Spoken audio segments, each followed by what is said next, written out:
Chers sujets du Royaume de France, chers amis, chers abonnés, bienvenue sur la chaîne de l'Aventurier catholique. J'ai trouvé hier un article assez puissant de Monseigneur Vigano sur le site Mediapresse Info. Je ne parviens malheureusement pas à le retrouver pour vous en mettre le lien. Heureusement, j'en ai fait une copie et je vais pouvoir vous en faire lecture et vous donner ensuite une réflexion personnelle de ce qui va vraiment se passer et ce qui ira à l'encontre du plan de Bergoglio. Alors, vous me connaissez, vous savez que j'aime énormément Vigano et que je considère que Vigano a raison. Voilà. Et c'est une lumière pour notre époque. Alors il est critiqué par toute cette mouvance qui critique tout de toute façon, qui n'accepte pas, et qui dit ah oui, mais c'est un évêque conciliaire, donc blablabla, fermez-la. Voilà, Vigano a raison. Évidemment, il devra clarifier clairement sa position, c'est des vacantistes, même s'il et c'est des vacantistes dans ses propos. Hein. Il ne parle pas du pape François, il parle de Bergoglio. Et il en parle comme d'un hérétique apostat en dévoilant, en étalant au grand jour l'apostasie et l'hérésie de cette église, de cette contre-église. Donc je ne parviens pas à retrouver le lien, malheureusement, je ne sais pas voilà, comment, par quelle circonvolution je suis arrivé sur cet article. J'y arrive pas. Donc si vous avez le lien, n'hésitez pas à le mettre en commentaire. Je vous mettrai l'intégralité de l'article en commentaire épinglé. Ça vous permettra de le lire par vous-même. Je vous en fais quand même la lecture. Donc le titre... Alors oui, je précise, hein, il est traduit par... la responsable de Mediapresse Info, avec l'autorisation et la supervision de Monseigneur Vigano lui-même. Donc c'est une traduction qui a été faite rapidement. Il est possible que certaines tournures de phrases soient un peu rapides, voilà, et soient à revoir, mais l'attention y est et vous comprendrez très clairement ce que nous dit Monseigneur Vigano. Donc je commence ma lecture. Le prochain conclave, une provocation. Bergoglio veut créer les prémices d'un schisme. Fernandez est à Bergoglio ce que Zelensky est à Biden. Après l'annonce par François d'un consistoire prévu le 30 septembre pour la nomination de 21 nouveaux cardinaux de la Sainte Église romaine, Aldo Maria Valli a interviewé Monseigneur Carlo Maria Vigano à ce sujet. Excellence, certains disent que parmi ces derniers cardinaux, il pourrait y avoir le successeur de François. Qu'en pensez-vous, Monseigneur Vigano? Je doute que le collège des cardinaux, autrefois appelé Sacré Collège, veuille élire un pape conservateur ou même modérément progressiste. En revanche, il est évident que le prochain conclave constituera une provocation. Presque tous les cardinaux ont été créés à l'image et à la ressemblance de Bergoglio. Et c'est eux qui choisiront son successeur, peut-être lui encore vivant, étant donné la nouvelle mode de renonciation. Si les électeurs avaient ne serait-ce qu'un minimum d'amour pour l'Église, ils devraient se rendre dociles à l'action de l'Esprit Saint, mais nous savons que ce conglomérat d'hérétiques et d'immoraux, à de rares exceptions près, n'a pas la moindre intention de laisser faire le Seigneur, parce que s'ils le laissaient faire, cela marquerait leur propre condamnation. Mais le bon Dieu réserve parfois des surprises inattendues. Bon, déjà, ça commence très fort. Hein. Des hérétiques et immoraux qui siégeront en conclave. Et puis je peux vous dire que Monseigneur Vigano sait parfaitement de quoi il parle. Il les connaît tous, ces gens-là. Donc, nouvelle question. Quelle est la logique suivie par Bergoglio dans ses nominations? Réponse de Monseigneur Vigano. La logique de Bergoglio est très claire. Il veut créer les prémices d'un schisme qu'il nie et déplore en parole, mais qu'il prépare depuis longtemps. Bergoglio veut séparer d'une manière ou d'une autre la partie saine des fidèles et des clercs de l'Église officielle. Et pour y parvenir, pour s'assurer qu'il s'éloigne du Sanhédrin moderniste, il a placé à des postes clés de la curie romaine ces personnages qui garantissent la pire gestion des dicastères qui leur sont confiés avec le pire résultat possible et le plus grand dommage pour le corps ecclésial. Il ne mâche pas ces mots. Hein. Les restrictions progressives de la célébration de la liturgie traditionnelle servent à confiner les conservateurs dans des réserves en vue de les orienter vers la fraternité Saint-Pie-X dès que le synode portera à ses conséquences tragiques les changements doctrinaux, moraux et disciplinaires qui sont en cours et causera un exode des catholiques dans ce qui, après la suppression ou la nomination des instituts Ecclesia Dei, la normalisation des instituts Ecclesia Dei, aura le monopole de la tradition. Donc voilà, il transforme clairement la fraternité Saint-Pédis en réserve.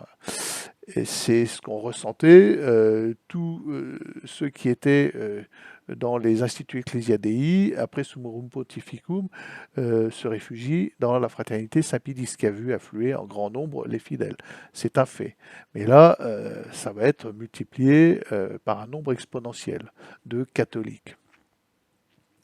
Donc je continue. Mais à ce moment-là, c'est-à-dire lorsque les catholiques traditionnels auront migré vers la fraternité et que ses dirigeants croiront avoir remporté une victoire sur la concurrence du Summorum Pontificum supprimé, une nouvelle provocation intolérable forcera au moins une partie de la fraternité Saint-Pédis à prendre ses distances avec la Rome bergolienne, entraînant l'excommunication du traditionnalisme, qui ne sera plus représenté au sein de l'Église officielle s'il l'a jamais été. Entre nous, être excommunié par Bergoglio, c'est comme la médaille militaire pour moi. Ça serait un honneur. C'est pourquoi, à mon avis, il est important de conserver une certaine fragmentation de la résistance afin de rendre plus complexes les manœuvres malveillantes d'expulsion des catholiques traditionnels du corps ecclésial. Bon, là, je ne suis pas tellement d'accord avec Bergoglio. Le schisme est nécessaire, il faut qu'il ait lieu et il faut que nous soyons en nombre. Enfin, ça, on en reparlera après, je continue. Donc, diaconesse, abolition du célibat ecclésiastique, bénédiction des couples homosexuels, tolérance à la polygamie, théorie du genre, idéologie LGBTQ, panthéisme écologique à la théière de Chardin, tels sont les points de discorde que Bergoglio est en train d'ouvrir délibérément entre l'aile conservatrice, mais pas traditionnelle, déjà distante ou hors jeu, et l'aile ultra-progressiste. Son but est de créer l'affrontement et de le laisser grandir, d'encourager par des nominations et des promotions les partisans des instances les plus extrêmes pour ensuite assister à la création prévisible à la réaction prévisible de condamnation des quelques bons évêques, prêtres et religieux restants qui, devant le piège de Bergoglio, auront deux choix, subir en silence ou se lever, dénoncer la trahison de la vérité catholique et être contraints de quitter leur poste et d'exercer leur ministère dans la clandestinité ou du moins dans une apparente irrégularité canonique. Une fois que les pasteurs gênants auront été ostracisés et que les fidèles conservateurs auront été éliminés, la hiérarchie bergoglienne sera en mesure d'exercer un contrôle total sur le clergé et le peuple, sûr de l'obéissance de ceux qui sont restés. Et cette secte qui de catholique n'aura que le nom, et peut-être même plus du tout, oui, qu'est-ce qui empêchera Bergoglio de dire ce n'est plus l'Église catholique comme le Front National est devenu le RN, enfin voilà.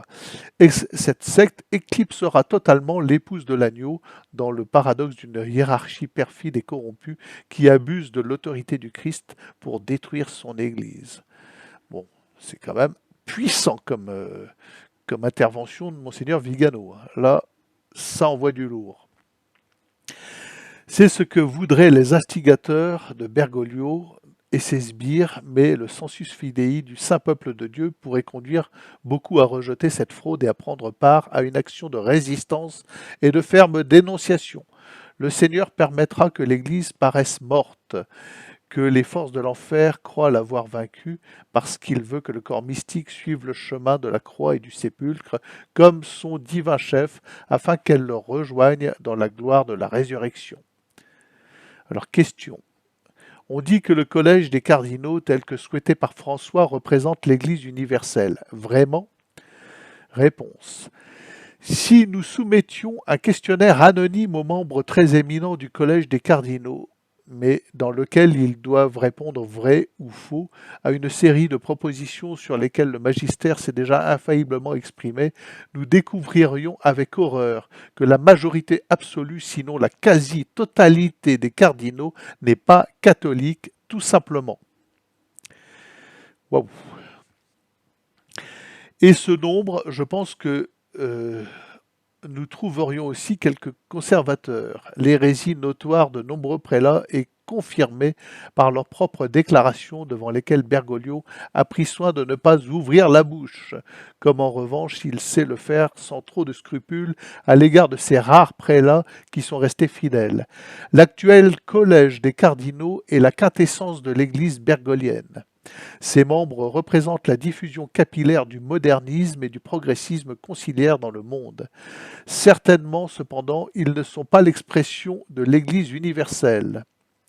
Tout d'abord parce qu'ils n'en font partie qu'en apparence, du moment qu'ils sont hérétiques.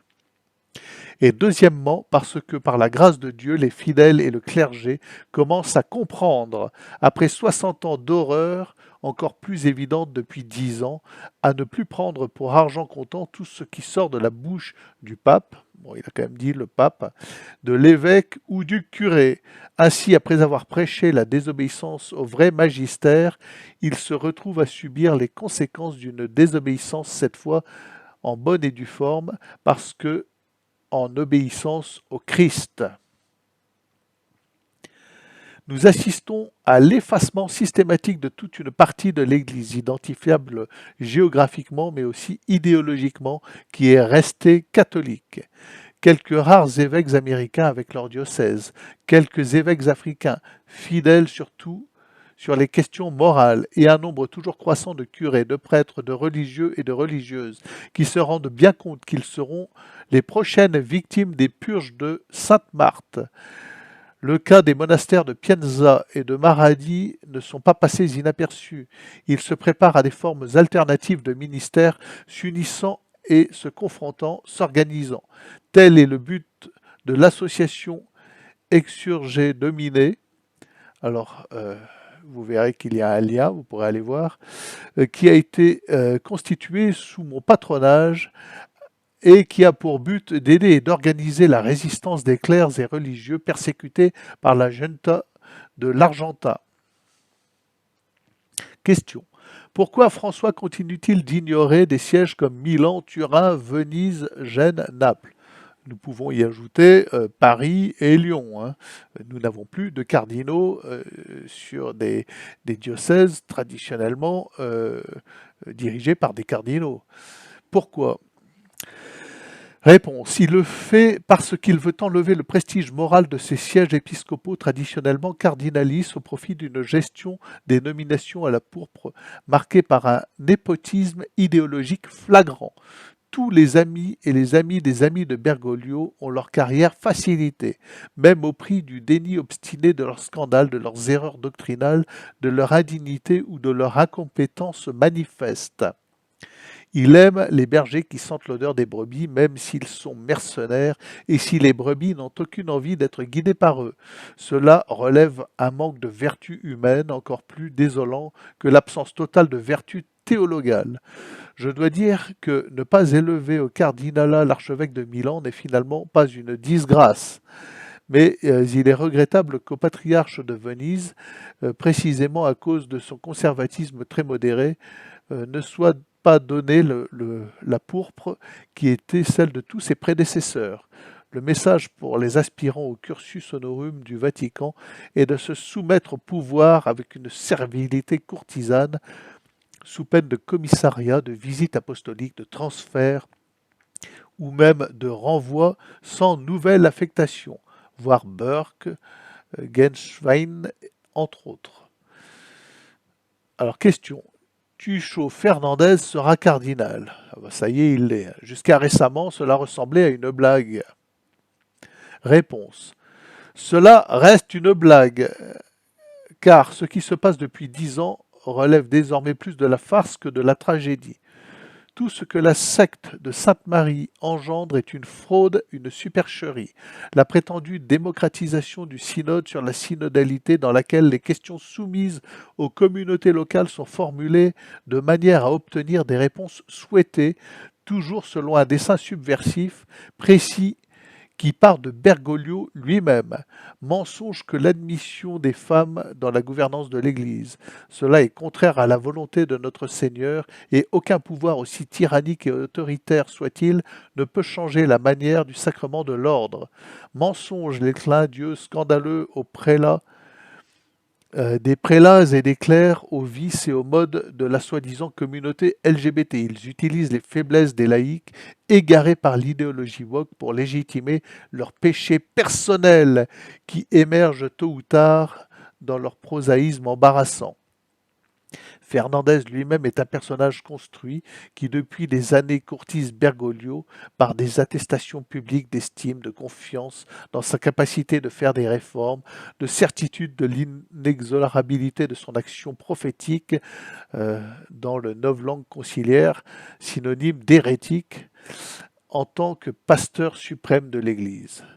Fernandez est à Bergoglio ce que Zelensky est à Biden.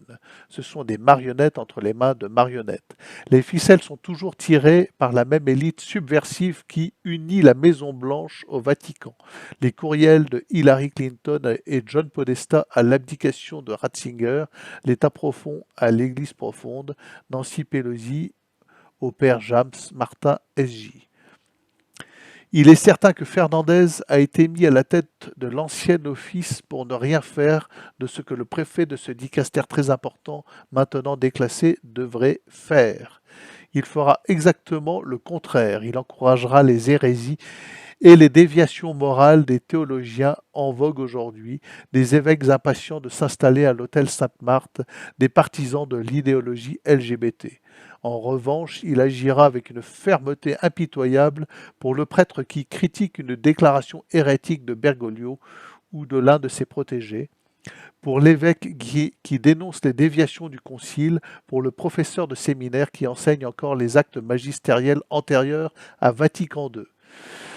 Nous verrons jusqu'où ira le zèle de Fernandez pour plaire à son parrain et jusqu'à quand ceux qui sont ciblés par les talibans de la Pachamama supporteront ces attaques sans répondre ou même simplement en les ignorant. Question. Les cardinaux voulus par François sont-ils tous des bénis oui-oui, yes men, ou y a-t-il quelqu'un capable d'autonomie et de jugement? Pour être cardinal aujourd'hui, il est nécessaire d'être sans scrupules. Depuis 60 ans, les purges se sont poursuivies implacables et même certains des cardinaux les plus éminents créés par Benoît XVI se sont révélés complètement en dessous des attentes des fidèles conservateurs et souvent des opportunistes ou des craintifs. Parmi les courageux, disons ceux des Doubias, il n'y a pas beaucoup de survivants qui, lors du dernier conclave, ont été témoins de choses qu'ils ne dénoncent pas publiquement. Donc oui, ils sont tous bénis oui-oui, ce qui, pour ceux qui devraient défendre la Sainte Église, usque ad effusionem sanguinis, est pour le moins incohérent. La crise actuelle est le châtiment par lequel le Seigneur punit l'Église et le monde pour l'infidélité de ses ministres et des dirigeants des nations.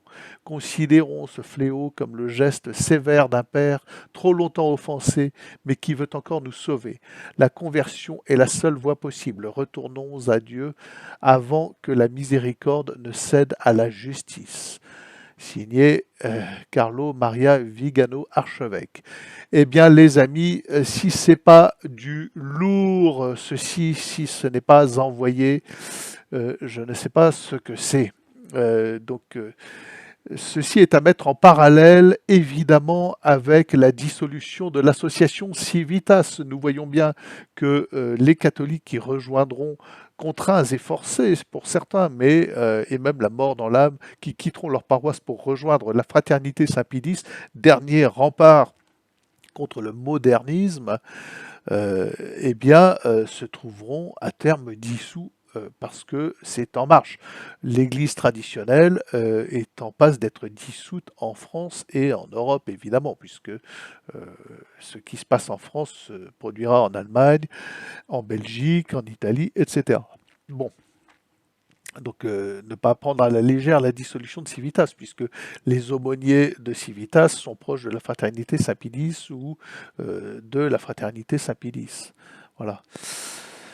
Euh, donc CQFD. Donc l'idée de Bergoglio est évidemment de créer ce schisme pour renvoyer les catholiques dans la fraternité Saint-Pidis et en conciliation et en accord avec les gouvernants. Donc, pourquoi Bergoglio vient rencontrer Macron pour non pas lui dire ne, ne légiférez pas sur l'euthanasie.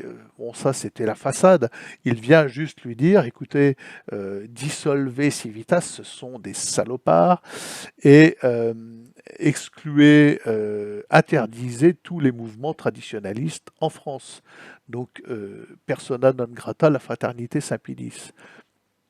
Donc, tous les catholiques qui voudront rejoindre la fraternité Saint-Pidis, sous peu, se retrouveront le bec dans l'eau, puisque la fraternité Saint-Pidis sera exclue, virée de France. Manu militari, interdite pour non-républicanisme, pour refus de bénir des homosexuels.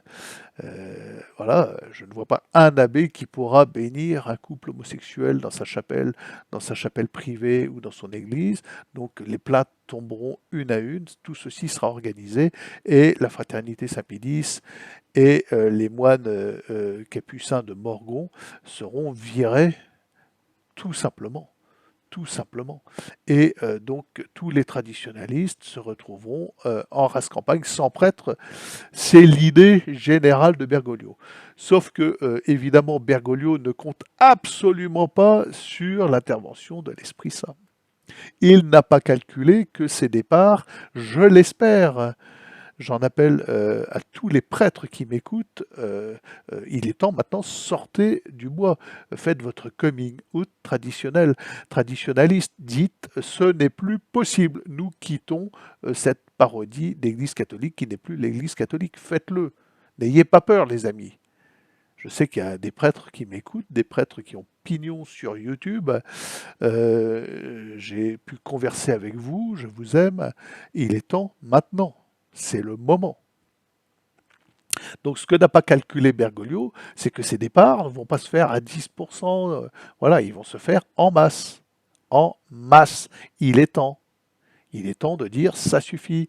Vos simagrées et parodies d'Église catholique, votre destruction de l'Église catholique, les schismatiques, c'est Bergoglio. Vous n'êtes plus catholique. Vous êtes l'église de Satan, ce que vous voulez, vous préparez la venue de l'Antéchrist, vous êtes en harmonie avec le nouvel ordre mondial, et nous vous quittons. Voilà, nous le déclarons, nous vous quittons, nous n'avons plus rien à faire dans ces paroisses. Et les fidèles, allez voir vos prêtres qui sont encore un peu catholiques, vos prêtres Novus Ordo, et emmenez-les avec vous.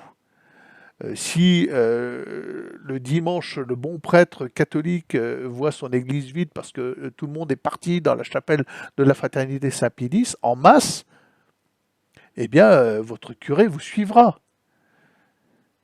Et s'il faut votre petit curé, vous lui trouvez une chapelle, vous lui organisez, vous êtes en masse, donc vous avez les moyens d'organiser des chapelles domestiques, des chapelles privées, pour entraîner avec vous vos prêtres.